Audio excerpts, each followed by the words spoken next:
Assalamualaikum warahmatullahi wabarakatuh. Alhamdulillahirrabbilalamin. Pada hari ini, pagi yang cerah sekali, anak-anak bisa bertemu kembali dengan Ibu Siti Nurlaila. Apa kabar anak-anak sekalian? Semoga anak-anak dalam keadaan sehat walafiat yang tentunya bisa menjalankan ibadah puasa dengan baik sehingga bisa full dalam 1 bulan. Uh, Kalau kita sakit, bagaimana kita bisa beribadah? Kita tidak bisa melaksanakan sholat taraweh, menikmati hidangan di saat berbuka puasa. Maka dari itu, anak-anak dijaga dengan baik kesehatannya ya. Di sini Ibu akan memberikan materi pelajaran, yaitu pada hari ini pelajaran Al-Quran dan Hadis untuk kelas 11. Mari kita buka, anak-anak dipersiapkan bukunya Al-Quran Hadis. Kali ini kita akan membahas terkait bab 5. Apa bab 5 anak-anak? Pada bab 5 di sini yaitu akan menjelaskan hidup menjadi lebih mudah dengan ilmu pengetahuan.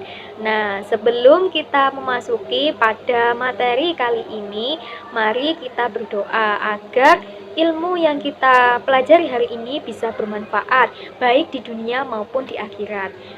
Baik, di sini Ibu akan memulai berdoa. Mari diikuti bersama-sama ya anak-anak.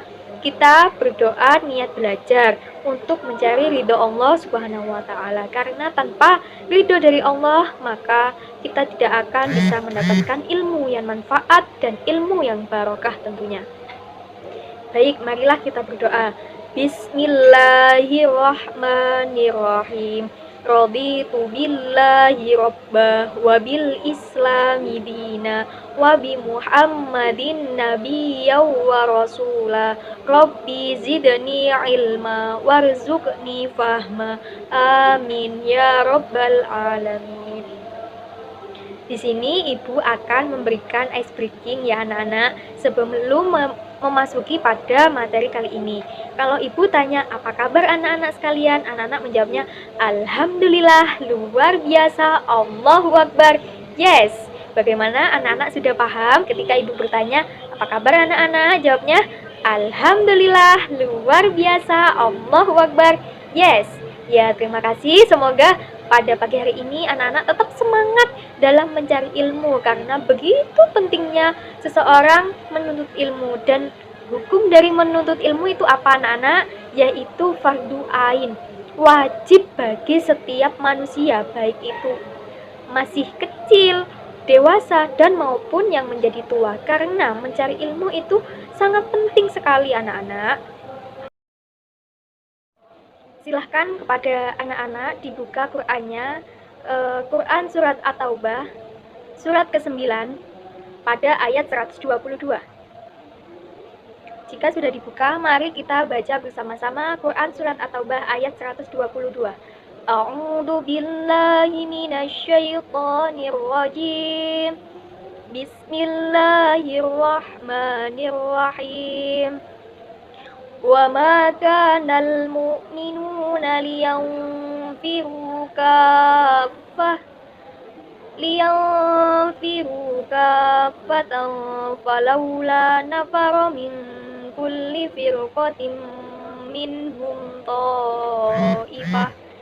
مِنْهُمْ طَائِفَةٌ لِيَتَفَقَّهُوا فِي الدِّينِ وَلِيُنذِرُوا قَوْمَهُمْ إِذَا رَجَعُوا إِلَيْهِمْ لَعَلَّهُمْ يَحْذَرُونَ.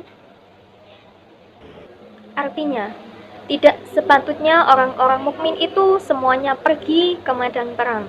Mengapa sebagian dari setiap golongan di antara mereka tidak pergi untuk memperdalam pengetahuan agama mereka dan untuk memberi peringatan kepada kaumnya apabila mereka telah kembali, agar mereka dapat menjaga dirinya. Quran Surat At-Taubah surat ke-9 ayat 122.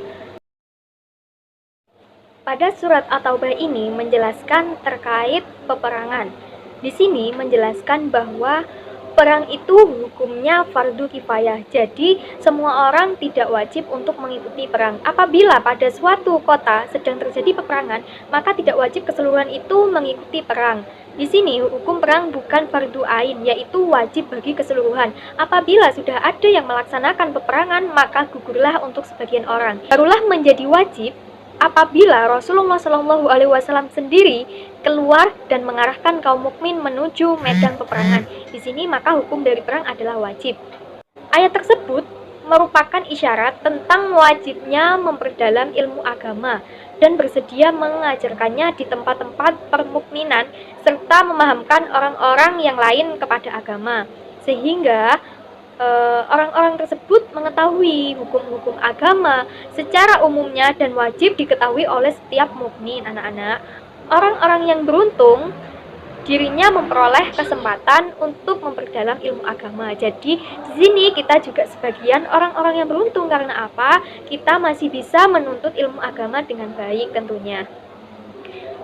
Di sini maksudnya seperti ini, mereka mendapatkan kedudukan yang tinggi di sisi Allah, seseorang yang sedang menuntut ilmu. Maka dari itu kita harus bersemangat dan wajib menuntut ilmu hukumnya, karena setiap orang yang menuntut ilmu akan ditinggikan derajatnya oleh Allah Subhanahu wa taala. Dan di sini orang yang menuntut ilmu lebih tinggi derajatnya dibandingkan dengan orang yang mengorbankan harta dan jiwanya dalam meninggikan kalimat Allah, membela ajaran agama Allah. Bahkan mereka boleh jadi lebih utama daripada pejuang selain situasi ketika mengarahkan agama menjadi wajib bagi setiap orang. Baik, mungkin anak-anak sudah paham di sini keutamaan dari memperdalam ilmu, khususnya pada ilmu agama. Dengan berilmu maka hidup kita akan menjadi lebih indah dan terarah tentunya anak-anak. Begitu juga dengan surat Al-Mujadalah ayat 11 yang berbunyi Bismillahirrahmanirrahim. Ya ayyuhalladzina amanu idza qila lakum tafassahu fil majalisi fafsahu yafsahillahu lakum wa idza qila suzu fanshuzu yarfa'illahu alladhina amanu minkum walladzina utul ilma darajati wallahu bima ta'maluna khabira. Maksud dari ayat tersebut adalah, wahai orang-orang yang beriman, apabila dikatakan kepadamu, pergilah ke lapangan di dalam majelis-majelis, maka lapangkanlah. Niscaya Allah akan memberikan kelapangan untukmu. Dan apabila dikatakan, berdirilah kamu, maka berdirilah. Niscaya Allah akan mengangkat derajat orang-orang yang beriman di antara dan orang-orang yang diberi ilmu beberapa derajat. Dan Allah Maha teliti apa yang kamu kerjakan. Ada beberapa hal yang terkandung dalam ayat ini, yaitu sebagai berikut. Yang pertama adalah etika ketika dalam suatu majelis. Ketika kita dalam suatu majelis ilmu taklim atau ilmu yang lainnya, ketika kita sudah duduk dan ada teman kita yang baru datang, maka di situ kita hendaknya memberikan kelapangan tempat untuk teman kita yang baru datang, sehingga teman-teman kita itu juga mendapatkan tempat duduk dan bisa mendengarkan apa yang telah dijelaskan pada majelis tersebut. Di sini juga dijelaskan bahwa etika dalam suatu majelis sekurang-kurangnya adalah memberikan kelapangan tempat duduk. Maka dengan demikian Allah juga akan melapangkan pula bagi kita pintu-pintu kebaikan di dunia dan akhirat. Subhanallah, sungguh mulianya. Orang yang beriman dan berilmu pengetahuan akan menunjukkan sikap yang arif dan bijaksana. Iman dan ilmu tersebut akan membuat orang menatap dan agung. Hal ini berarti pada ayat tersebut menjadi kaum beriman kepada dua kelompok besar. Dua kelompok besar itu terdiri dari apa saja? Yang pertama yaitu sekedar beriman dan beramal saleh. Sedangkan yang kedua yaitu beriman dan beramal saleh serta memiliki pengetahuan. derajat kelompok kedua ini menjadi lebih tinggi, bukan saja karena nilai ilmu pengetahuan yang disandingnya, tetapi juga amal pengajarannya kepada pihak yang lain, baik secara lisan, tulisan, maupun keteladanan. Kita bisa saksikan orang-orang yang dapat menguasai dunia ini adalah orang-orang yang berilmu. Kalian tentu saja sudah tahu Bapak Jokowi, orang-orang menteri, dan yang lain sebagainya. Itu adalah orang-orang berilmu. Tidak mungkin orang yang tidak berilmu bisa memiliki kedudukan setinggi itu. Orang-orang yang menguasai dunia ini adalah orang-orang yang berilmu. Mereka dengan mudah mengumpulkan harta benda mereka, mempunyai kedudukan, disegani sama orang, dihormati sama orang, dan ini merupakan suatu pertanda bahwa Allah ini mengangkat derajat dari seseorang. Siapa yang tidak ingin kita memiliki kedudukan seperti itu, tapi diniatkan mencari ilmu adalah untuk meraih ridha Allah Subhanahu wa Ta'ala. Jadi, antara iman dan ilmu ini harus selaras dan seimbang, sehingga kalau kita menjadi ulama yang berpengetahuan luas. Jika anak-anak menjadi dokter, maka akan menjadi dokter yang beriman dan sebagainya.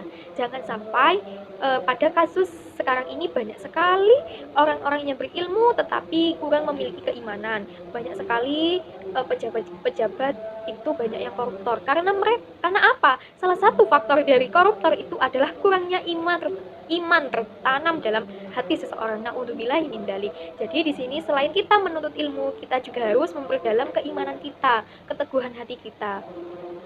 Salah satu keutamaan dari mempelajari ilmu pengetahuan yaitu terus mengalirnya amal jariah kita sampai kita hingga meninggal dunia. Mungkin cukup sekian dari Ibu, kurang lebihnya Ibu mohon maaf yang sebesar-besarnya. Wallahu muwaffiq ila aqwamit thoriq. Assalamualaikum warahmatullahi wabarakatuh.